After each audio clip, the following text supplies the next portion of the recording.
ఇంట్లో 5గురు పిల్లలుంటే సందడి సందడిగా ఉంటుంది. ఈ 5గురు పిల్లల్లో ఎవరు ఎక్కువ అల్లరి చేసేవాళ్ళు? అంత అల్లరి లేదండి. ఈయనే అల్లరి. అమ్మ ఇక్కడ ఒకటమ్మా, అల్లరికి, హుషారుకి, చలాకితనానికి, చిలిపితనానికి ఆ తేడా తెలుసుకుని చెప్పమ్మా. అల్లరంటే ఇప్పుడు నా ఇమేజ్ ఏమైపోద్ది, అల్లరంటే అల్లరుడా అని. నేనేమో చాలా రావుడు మంచి బాలుడు అనేలాగా నా ఇమేజ్ ఇది. నేను అలాగే చెప్తుండేవాడిని. నా ఉద్దేశం అదే. నేనేమో అల్లరి నన్ను అంటే చలాకితనం, అమ్మ అల్లరు అనుకునేది. లేదండి, ఎక్కువ హుషారు కానీ చాలా బాగుండేవాడు అబ్బాయి. ఇంట్లో పనులన్నీ మీకు సాయంగా ఉంటాయి? అవునండి, వాడే చేసేవాడు.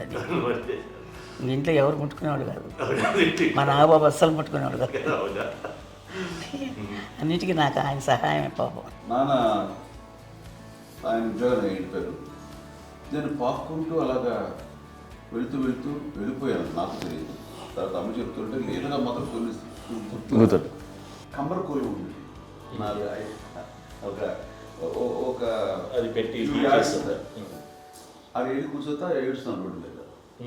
అయ్యేసరికి వాళ్ళు 3 years సో నన్ను వాళ్ళు తీసుకెళ్ళి వాడు కమ్మరకులో కూర్చోబెట్టాడు.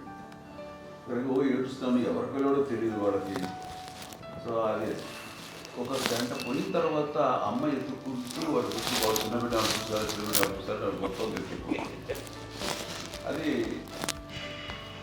వాడు చూసి ఈ అబ్బాయి అన్నారు. కాదు అనేసింది. అదేంటారు సరిగ్గా చూడమ్మా, ఈ అబ్బాయి మా అబ్బాయి అని. ఏంటమ్మా అంటే ఆ కమర్గోలులో కింద కూర్చోబెట్టాడు కదా, బస్ అంతా పూజేసుకున్న అలాగే అయిపోయింది. అంటే రంగని కాదు కానీ ఆ కమర్గోలులో కూర్చోబెట్టేసరికి ఆ మసిగిస్తూ ఇంకా నల్లగా అయిపోయింది. అంత నలుపుడేసరి నా బిడ్డ కాదని అమ్మ వెళ్ళిపోబోతుంది. మళ్ళీ ఏదో డౌట్ వచ్చి ఆగింది. అది కావు నేను నా బిడ్డ తీసుకెళ్ళింది. థర్డ్ ఇస్ కట్టిందో డౌట్ నాకు.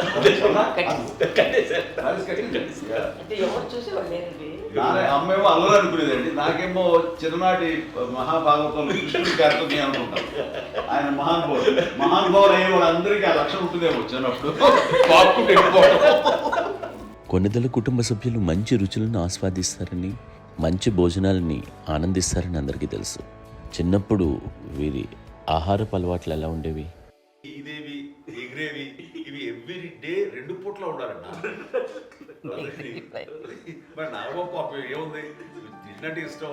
మరి అన్ని రకాలుగా నాన్న కోసం చేసి పెడుతుంటే మరి తను అవి ఇష్టపడక ఆ తర్వాత లేకపోతే కోపడక ఎలా ఉంటాడు చెప్పండి. 5గురు పిల్లలు అయినా అమ్మా నాన్నలు కొంతమంది పైనే ఎక్కువ దృష్టి పెడతారు. ఈ 5గురిలో మీరు ఎవరి మీద ఎక్కువ ఫోకస్ పెట్టేవాళ్ళు? కళ్యాణ్ బాబు అండి. వాడంటే బాగా, అంటే వాడు ఏది తినేవాడు కాదు అస్సలు. ఏది ఆడికి ఏది తింటాడని ఇప్పుడు వాడికి నచ్చకపోతే, నేనైతే నచ్చకపోతే చాలా గోల్ చేసేవాడిని. అన్నయ్యకేమో చాలా అన్నయ్య ఏదైనా ఏది పెట్టినా తినేవాడు, అసలు అడ్జస్ట్మెంట్ ఏంటంటే. నాకేమో నచ్చకపోతే చాలా గొడవ పెట్టేవాడిని. తిండి ఇది ఒక అన్నం ఇదొక కూరలు అని వెళ్ళిపోయేవాడిని. అమ్మకు అమ్మతో తిట్టి నాకు వెజిటేరియన్ ఎలర్జీ ఉండేది, అంటే చిరాకు అనమాట. కళ్యాణ్ బాబు ఏంటంటే తనకి ఇష్టమైన ఫుడ్ ఉంటే తింటాడు సైలెంట్గా, బాగలేకపోతే సైలెంట్గా వెళ్ళిపోతాడు. అమ్మకి ఇదేంటండి వదిలేమో తన తింటాడు, అటు నిశ్శబ్దంగా నిరసన ప్రకటించేవాడు. దాంతో వాడి గురించి చాలా ప్రొటెక్టివ్గా చూసుకునేది అమ్మ. పైగా చిన్నప్పటి నుంచి కొంచెం వాడు వీక్గా ఉండేవాడు, అంత బలమైన ఇది కాదు. దాని తర్వాత కొంచెం అందుకని అమ్మ వాడిని స్పెషల్గా చూసుకునేది. వాడు స్పెషల్ కిడ్ అయ్యాడు ఇంట్లో. మీ అమ్మగారు మీ అక్క చెల్లెళ్ళకి ఇచ్చిన సలహా ఏంటి? అంటే ఇండిపెండెంట్గా ఉండడం కదా అమ్మ, ఎవరిని డిపెండ్ అవ్వద్దు. మీ పిల్లల్ని నువ్వే జాగ్రత్తగా నేర్చుకో, ఎవరినైనా చేయకు, డిపెండెంట్గా పెట్టద్దు అని ఆవిడ మాకు బాగా ఎక్కువ చెప్తుండేది.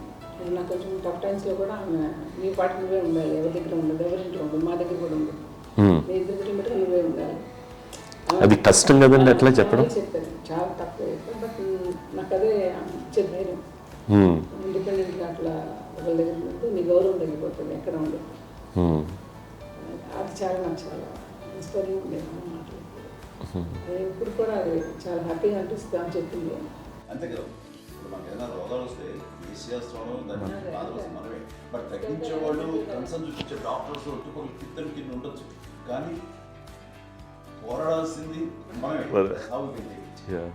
నాకు సార్ కొంచెం ఒక డిప్రెస్డ్ ఇదేదో వస్తే ఫేస్ ఒకటి నేనేదో ఇంకా మా అందరి నుంచి నేను సపరేట్ అయిపోయినట్టు ఒక సిచ్యువేషన్ వచ్చినప్పుడు అమ్మ నన్ను పట్టుకుని I'm there for you yes, ఎవరు నో అన్నా ఎస్ అన్న ఫ్రెండ్స్ కానీ ఎవరైనా సరే ఎప్పుడు కూడా అలోన్గా మటుకు అనుకోకు, నేను నాన్న ఆవిడ నన్ను పట్టుకొని ఇచ్చిన అఫెక్షన్ లేదా ఫీలింగ్ అసలు బలం అన్నమాట. ఇంకా ఏంటంటే ఏమన్నా చేయగలను నేను, పర్లేదు ఇంట్లో ఏదైనా సాధించగలను అని ఒక భరోసా తల్లి దగ్గర నుంచి రావడం అనేది నాకు ఎవరు అవసరం లేదనిపించింది. అంత స్ట్రాంగ్గా ఆవిడ support, very strong, very strong, very practical. అంత స్ట్రాంగ్ చేసింది నాన్న అని చెప్పండి. మా పిల్లల విషయంలో మేము కూడా మేబీ అంత స్ట్రాంగ్ కాదేమో, సెన్సిటివ్గా ఉంటాం, కానీ అమ్మ మటుకు చాలా స్ట్రాంగ్గా ఉండి మమ్మల్ని కఠినంగా ఇలాగే ఉండాల్సింది, ఇలా ఉండండి అప్పుడే మీరు నేర్చుకుంటారు.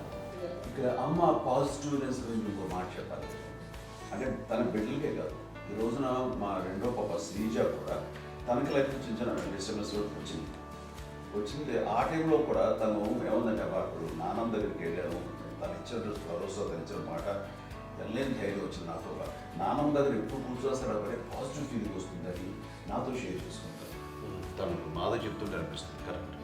అమ్మ ఏం పర్లేదమ్మా, లైఫ్ అంటే ఒకరితోనే అయిపోదు, ఆ ఒక్కడి వల్ల వాళ్ళ ఇన్ఫ్లుయెన్స్ తోటో వాళ్ళు మన మీద నియంత్రించడం కానీ మన బాధల్ని వాళ్ళు చేయడం అవుతాం. జస్ట్ నువ్వు నీ గురించి నీ మనసులో ఏదనిపిస్తే నీ గుడ్ ఫీలింగ్ ఏది వస్తుందో ఆ ఫీలింగ్ ప్రకారం వెళ్ళిపోదు. అంటే ఆ జనరేషన్ పీపుల్ ఎక్స్పెక్ట్ అలా కాదు, ధైర్యం ఉండి అందరికీ ధైర్యం బాగా నూరుకొస్తారు. ఫాదర్ కూడా, మా నాన్నగారు కూడా